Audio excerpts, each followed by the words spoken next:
Good morning, everybody. Welcome to today's session on Daily Current Affairs with Sathya sir.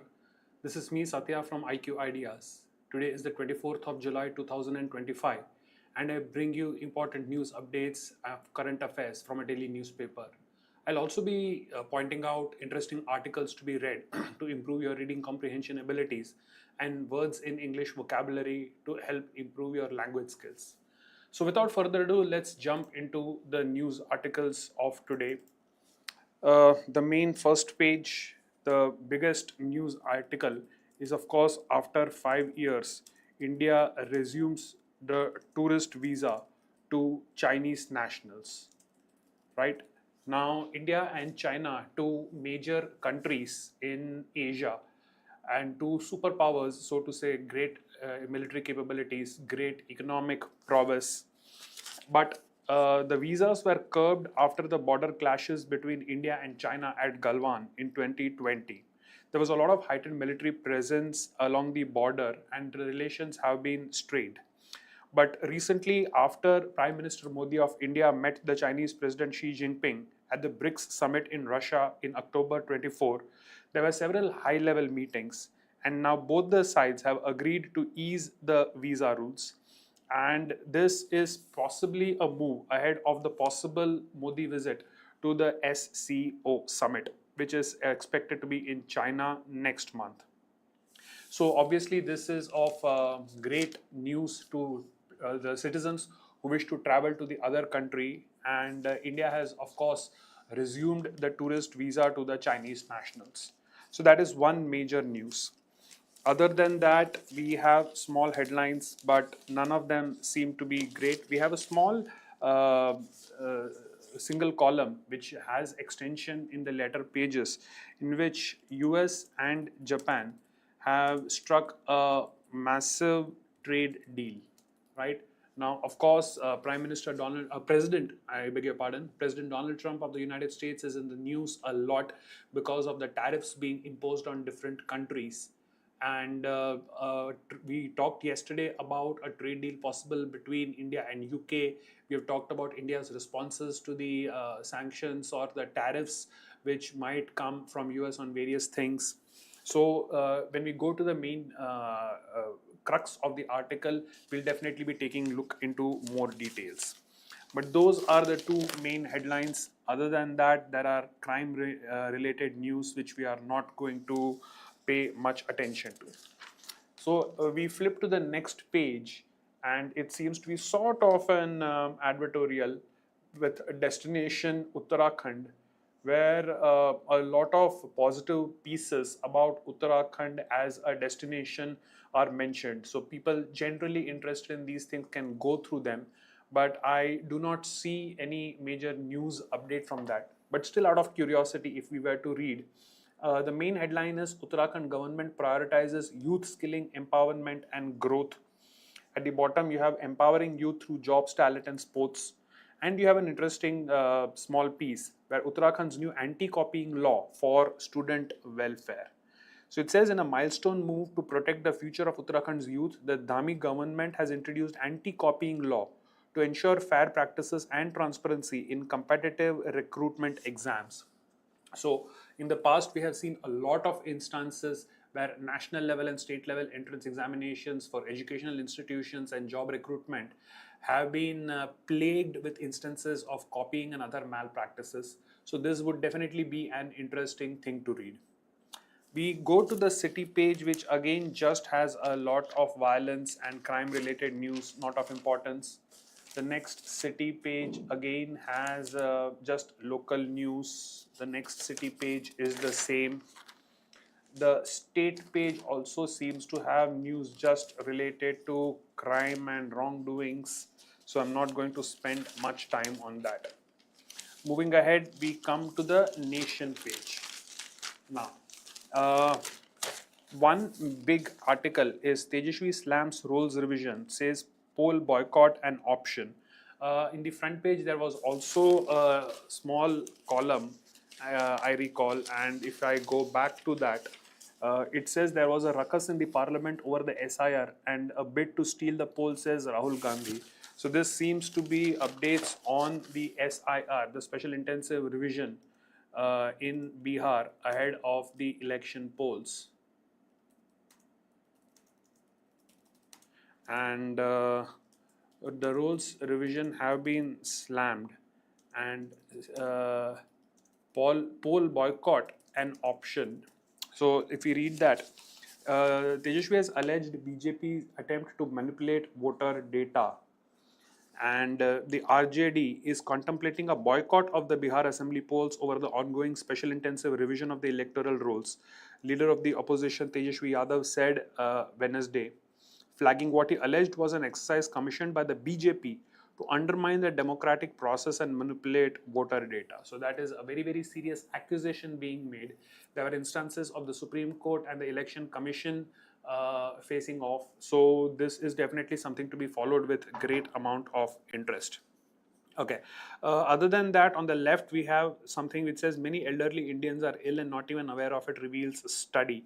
So health concern issues which can be read for sake of interest. Below that, we have a small article, but something which many entrance exams aspirants definitely see, which is the Henley Passport Index. Right? It basically talks about the strength of a passport, and according to this, India jumps 8 spots to rank 77. What this basically means is that how strong your passport is, and in how many countries you can easily get access. So it says the Indian passport has gained heft. Now, what is the meaning of the word heft? Heft simply means strength or power, right? So it says the Indian passport has gained heft by jumping 8 positions to be ranked 77th in the Henley Passport Index 25. And Indian passport holders now have visa-free or visa on arrival access to 59 destinations. This jump this year comes after a 5-place drop in 24 over the previous year in the index, which ranks 199 countries based on the number of destinations that citizens can travel to without a prior visa. 2 new destinations have been added to Indians' list this year, which saw the country's spot rising from 85 in 24 to 77 this year. In 23, India was at the 80th spot. And the most popular visa-free destinations for India include Malaysia, Indonesia, Maldives, and Thailand. Okay. On the bottom, the UNGA list of speakers suggests Modi might be visiting US in September. So the UNGA is nothing but the United Nations General Assembly, right? Okay. Moving on to the next nation page. Pakistan steeped in terrorism, says India, as Islamabad rakes up Jammu and Kashmir in UNSC. So again, what is the UNSC? The UNSC is the United Nations Security Council. Okay. The council adopts Pakistan resolution. US reiterates ceasefire claims. Okay. A serial borrower from the IMF. The IMF is the International Monetary Fund, and Pakistan has obviously borrowed a lot of money from it, which has been in news time and again. So what they've been termed as serial borrowers. So see, by the writer of this article says a serial borrower from the IMF, Pakistan is steeped in fanaticism and terrorism, said India at the UN Security Council as Islamabad brought up the Jammu and Kashmir issue in an open debate it organized under its July presidency of the Council on peaceful settlement of disputes. Okay. The meeting ended with the unanimous adoption of a Pakistan-sponsored resolution urging member states to effectively utilize mechanisms for pacific settlement of disputes as outlined in the UN Charter Article 33, including negotiation, inquiry, mediation, conciliation, arbitration, or other peaceful means of their choice. Okay. So we have an interesting word here, pacifism. So pacifism comes from the word peace. The Pacific word is literally from the word peace. Okay. Then we have the PM is likely to speak during Sindoor debate next week. Just a small article. Nothing else. We move on to the next nation page. Now, the Supreme Court, and this was a small article in the first page also. This is regarding college admissions in Telangana based on the domicile quota. So the Supreme Court has said that the domicile rule of Telangana the newly formed state in medical admissions is flawed. Okay, what is the problem? It says, how can you bar students pursuing class 11, 12 outside for coaching? Okay, apparently the rule in Telangana is that the student must have pursued classes 9 to 12 in the state itself to be eligible for admissions to state quota medical seats through NEET. And the Supreme Court has pointed out that because many students, to avail better coaching facilities for competing in medical and engineering entrance exams, pursue 11th and 12th at places like Kota, should they be barred from getting admitted on the ground that they are not domiciles of Telangana? So that has been a very, very interesting question, and medical aspirants, NEET aspirants, especially from the state of Telangana, would be watching this particular news article with great interest. Okay. On the bottom, we have an interesting article, Tropical Exotica, Kerala's new bumper harvest. Farmers in Kottayam, Padanimtetta and Udupi shift from rubber estates to exotic fruit farms. Tottapuraseri village heads the new farm revolution. Okay, so people interested in agriculture and produce will be reading this with some amount of interest. We move on to the next page, which is the nation page, where the biggest thing is Delhi raises stakes for Olympic medals. It says up to rupees 7 crore for winners. Okay, so obviously in a bid to promote sports, Olympic medal winners will be getting up to rupees 7 crores. And it has also given a nod to free laptops for meritorious students as part of the digital scheme. So it basically says that gold winners in Olympics and Paralympics will get up to 7 crore rupees, silver medal winners up to 5 crores, and bronze medal winners up to rupees 3 crores. Government jobs will also be given for medal winners. Group A jobs for gold and silver medalists, Group B jobs for bronze medalists. 11 lakh rupees for any medal in the national games or national level sports events. Elite athlete support of 20 lakh rupees annually for sports persons competing in national and international events, and 5 lakh rupees each for participants in state and national level events to cover coaching and training. So this is going to be a great announcement, especially for those very much interested in sports, and hopefully sports is now getting a big impetus, a big push, and a lot of importance. Below the fold, we again have interesting articles of interest. One is in Tamil Nadu Temple Town, this library is a pilgrimage site for rural readers. Okay, the 150-year-old Pennington Library in Srivilliputtur, home to more than 80,000 books and 3,500 members, is now on shaky ground amid government plans to relocate the market that sustains it. And then the Neelakurunji is dying, but nobody is crying. The Neelakurunji is a very exotic flower, and I believe in Kodaikanal, it is there in Tamil Nadu, Kerala, and Karnataka, and it blooms at a very long interval. But southern states have not declared it as a threatened species, says the BSI, which is the Botanical Survey of India. Okay, interesting article again for lovers of flora fauna. Next, we have the business page, where the RBI has said farm and services aid growth, macro factors volatile. We have an article on IT department ensures strict confidentiality of data, and other news regarding mergers and acquisitions and joint ventures. So this page, as usual, would be of great interest to students interested in business, management, economics, and finance. We move ahead to my favorite, the middle page, more for its articles. On top, we have an article by D. Raghunandan, who is with Delhi Science Forum and worked in the aviation sector. It's the report, not the reporting. The AAIB's first findings on AI 171 were presented in a way that encouraged speculations on pilot action.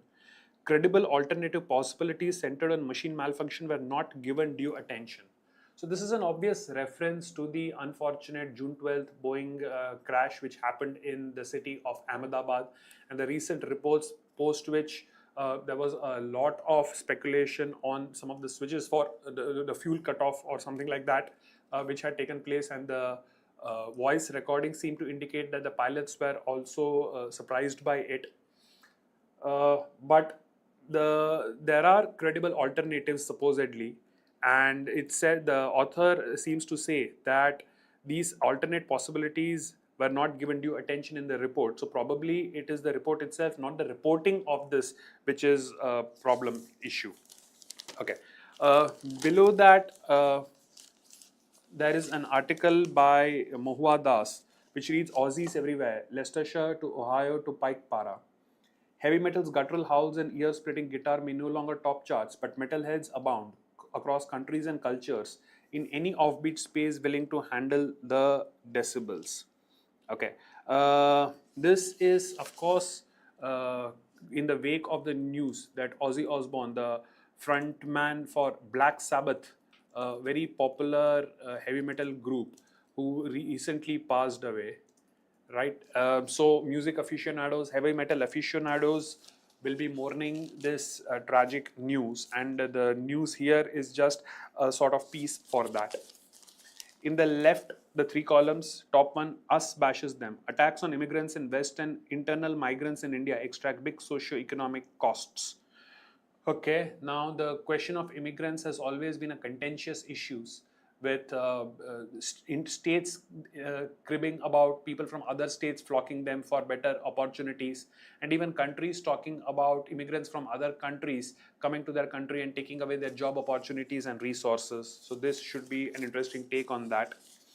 There was a news about a person in India who had set up an entire fake embassy.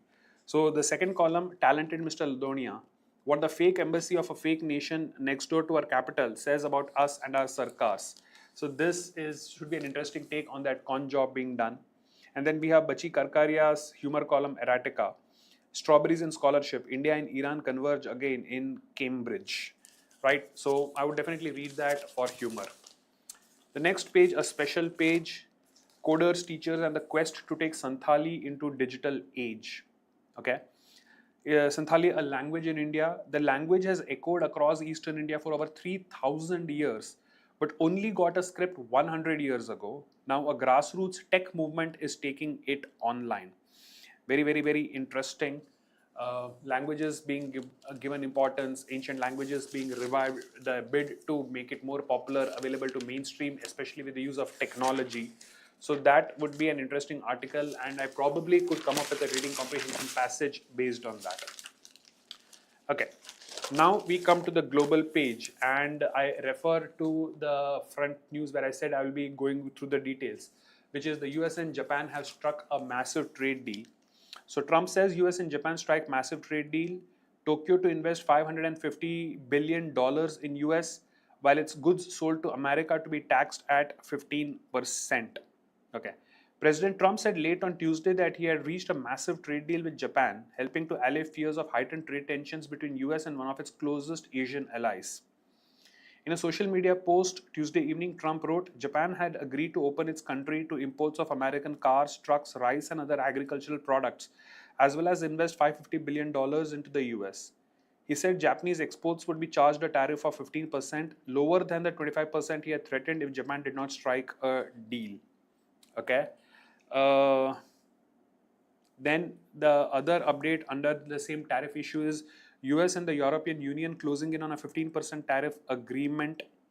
And then the China's August tariff deadline can be extended by 90 days. Interesting. Below that, an update on the brouhaha concerning Harvard and international students on campus. US opens investigation into Harvard's use of international visas. Okay. Right. We move on to the next page, which is sports. A news regarding the test match between England and India happening in England. Lot of things related to that. Okay. Coming to the bottom, there are two interesting news articles. One is restrictions on participation of team in national interest. Yesterday, we had seen the sports bill being tabled in the Lok Sabha. The government has introduced the National Sports Governance Bill 2025, right? So, National Sports Governance Bill 2025. This has been introduced in the Parliament. The bill marks a significant overhaul of the regulatory framework for sports bodies in India. The legislation's copy outlines several key provisions aimed at enhancing transparency and accountability within National Sports Federation. It says the status of BCI under the RTI Act 2005, and there's a cap on the executive committee for the Indian Olympics Association and other national sports federations. Okay, and then of course the other news is revised anti-doping bill to meet WADA demands. An independent appeals panel, non-imposition of financial sanctions on athletes caught doping, and ensuring operational independence of nation's anti-doping watchdog are some of the key highlights of the National Anti-Doping Amendment Bill 2025, which was introduced in Parliament on Wednesday. So, in the sports world, there is yet another thing regarding the laws, which is the National Anti-Doping Amendment Bill of 2000 and is it 2025? Yes. So not only do we have the National Sports Governance Bill, but the National Anti-Doping Amendment Bill, which is now being presented in the Parliament. So sports fans will definitely be following all that news. We come to the second sports page, which is also the last page, and Humpy in tiebreak. India's number one Konero Humpy and top seeded third ranked Chinese Grandmaster Lei Tingji played out a second successive draw to head into the tiebreaks of the FIDE Women's World Cup semi-finals in Batumi, Georgia on Wednesday. Great. So obviously the results of the Women's Chess World Cup will be awaited with bated breath. There's a news which says that Jamil emerges front runner for India head coach role. So the technical committee of All India Football Federation has recommended Khalid Jamil as top choice to fill the national coach vacancy following resignation of Manolo Marquez. Should Jamil get the nod from AIFF's executive committee, he will become the first Indian as full-time coach since Sukhwinder Singh in 2005. Great. And other than that, then we have a couple of news regarding football and cycling Tour de France. Beg your pardon. So those were the important headlines from today's news. The important things, of course, being a lot of trade updates, tariff issues between the US and Japan, China, European Union. The big news is, of course, India's jump in the Henley Passport Index. Good news is the raising of cash prizes and financial incentives for winners of Olympic medals by Delhi. The two law-related news, the Sports Governance Bill and the Anti-Doping Amendment Bill. And of course, the sad news of Ozzy Osbourne passing away. So this brings me to the end of today's episode. If you have liked this one, do hit the like button, share it with your friends, subscribe to this channel if you haven't already done so. In case you want to give some comments, please drop them in the comments below. Wish you all the best and have a good day.